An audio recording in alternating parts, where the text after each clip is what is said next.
ഈ സർക്കാരിൻ്റെ മുൻഗണനയിൽ ആരാണ് ഉള്ളത് എന്ന് കഴിഞ്ഞ ദിവസത്തോടുകൂടി വ്യക്തമായി. ആശാ വർക്കർമാർ സെക്രട്ടേറിയറ്റിൻ്റെ മുന്നിൽ സമരം നടത്തുമ്പോൾ അവരോട് പുച്ഛവും അവരെ അപമാനിക്കലുമാണ് മന്ത്രിമാരുൾപ്പെടെയുള്ളവർ ചെയ്യുന്നത്. 51 വെട്ടുവെട്ടി ചന്ദ്രശേഖരനെ കൊന്ന കൊലക്കേസിലെ പ്രതികൾക്ക് കോടതിയിൽ ഹാജരാകുന്ന കഴിഞ്ഞ് തിരിച്ചു വരുന്ന വഴിക്ക് മദ്യസൽക്കാരം ഉൾപ്പെടെ ഹോട്ടലിൽ എല്ലാ സൗകര്യവും ചെയ്തു കൊടുക്കുന്ന പോലീസാണ് കേരളം ഭരിക്കുന്നത്. ഞങ്ങളിത് ആദ്യമായിട്ട് ഉന്നയിക്കുന്നതല്ല. ജയിലിലെ സ്ഥിതി ഇതാണ്. ജയിലിൽ 5 സ്റ്റാർ സൗകര്യങ്ങളാണ്. മെനു തലേ ദിവസം കൊടുക്കും, എന്നിട്ടാണ് പിറ്റേ ദിവസത്തെ ഭക്ഷണം. ഞാൻ കഴിഞ്ഞ ദിവസം പറഞ്ഞു, രാവിലെ യൂറോപ്യൻ ബ്രേക്ക്ഫാസ്റ്റ്, ഉച്ചയ്ക്ക് ചൈനീസ് ഫുഡ്, രാത്രി തണ്ടൂരി ചിക്കൻ. ചോദിക്കുന്ന ഭക്ഷണമാണ്. ഏറ്റവും ലേറ്റസ്റ്റ് ഫോണാണ് അവർക്ക് കൊടുക്കുന്നത്. അതുകൊണ്ട് മുഖ്യമന്ത്രി ദയവ് ചെയ്തൊരു കാര്യം കൂടി ചെയ്യണം. ഇനിയിപ്പോൾ ചൂടുകാലം വരാൻ പോവാണ്. അവരുടെ മുറി ഒന്ന് എയർ കണ്ടീഷൻ കൂടി ചെയ്തു കൊടുക്കണം. അതുമാത്രമാണ് ഇനി സർക്കാർ ചന്ദ്രശേഖരൻ കൊലക്കേസിലെ പ്രതികൾക്ക് ചെയ്തു കൊടുക്കാനുള്ളത്. ഇതെന്തുകൊണ്ടാണ് അവർ ചോദിക്കുമ്പോൾ, അവർ വിരട്ടുമ്പോൾ അവർക്ക് ഈ സൗകര്യങ്ങൾ മുഴുവൻ ചെയ്യുന്നത് എന്തിനാ? അവരെ പേടിയാണ്.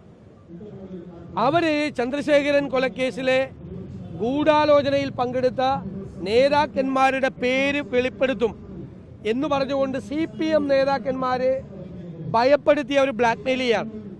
അതുകൊണ്ടാണ് അവർ ചോദിക്കുന്ന എല്ലാ സൗകര്യങ്ങളും. അവിടെ ഇരുന്നു കൊണ്ട് കൊട്ടേഷൻ പിടിക്കുന്നു, ലഹരി വ്യാപാരം നടത്തുന്നു, പുറത്തിറങ്ങിയാൽ ഡ്രഗ് പാർട്ടി നടത്തുന്നു, ജയിലിൽ കൊണ്ടുപോകുമ്പോൾ മദ്യം കൊടുക്കുന്നു. ഈ കേരളത്തെ മുഴുവൻ അപമാനിച്ചുകൊണ്ടാണ് ഈ പിണറായി സർക്കാരിൻ്റെ മുഖമുദ്ര. അല്ലാതെയുള്ള ആളുകളോട് മുഴുവൻ അവഗണനയാണ്. എല്ലാവരോടും ഇതാണ് സ്ഥിതി. അതുപോലെ തന്നെയാണ് ഡോക്ടർ ഹാരിസിന് നേരെയുള്ള ആരോഗ്യമന്ത്രിയുടെ പ്രയോഗങ്ങൾ മുഴുവൻ. ഇപ്പോൾ ഹാരിസിനെ കുടുക്കി ഹാരിസിനെ ബലിയാടാക്കാൻ വേണ്ടിയിട്ടുള്ള ശ്രമം നടക്കുന്നു. അപ്പം നവീൻ ബാബുവിനോട് കണ്ണൂരിലെ ജില്ലാ പഞ്ചായത്ത് പ്രസിഡന്റ് പെരുമാറുന്നത് പോലെയാണ് ആരോഗ്യമന്ത്രി ഡോക്ടർ ഹാരിസിനോട് പെരുമാറുന്നത്. അതുകൊണ്ട് ഞങ്ങൾ ആവശ്യപ്പെടുന്നത് ഈ ഹാരിസിനെ കുറ്റക്കാരാക്കാനുള്ള, ഡോക്ടർ ഹാരിസിനെ കുറ്റക്കാരാക്കാനുള്ള ഗവൺമെൻറ്റിൻ്റെ ശ്രമത്തിൽ നിന്നും ആരോഗ്യമന്ത്രി പിന്മാറണം.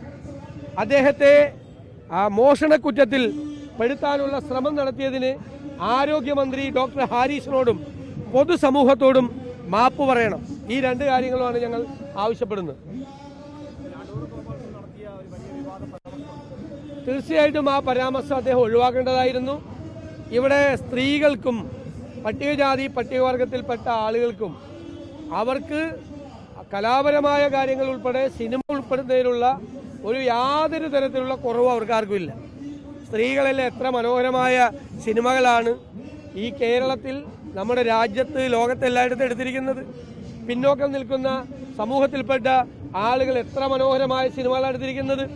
അങ്ങനെയുള്ള ഒരു പാട്രിയാർക്കൽ സൊസൈറ്റിയിൽ, ഒരു പുരുഷ മേധാവിത്വ സൊസൈറ്റിയിലും ഒരു സവർണ മേധാവിത്വ സമൂഹത്തിലും പറയുന്ന വാക്കുകൾ അദ്ദേഹത്തെ പോലെ പരിണതപ്രജ്ഞനായ ഒരു സിനിമാകാരൻ, ചലച്ചിത്രകാരൻ അത് പറയരുതായിരുന്നു എന്നാണ് എൻ്റെ അഭിപ്രായം.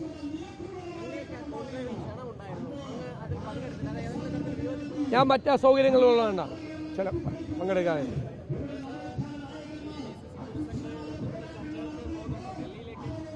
അല്ലേ, സംഘടനാപരമായ കാര്യമല്ലേ, ഒക്കെ KPC പ്രസിഡന്റ് പറയും. ഞാൻ പോവുമല്ലോ, തീർച്ചയായിട്ടും ഞാനിവിടെ ഉണ്ടാവും.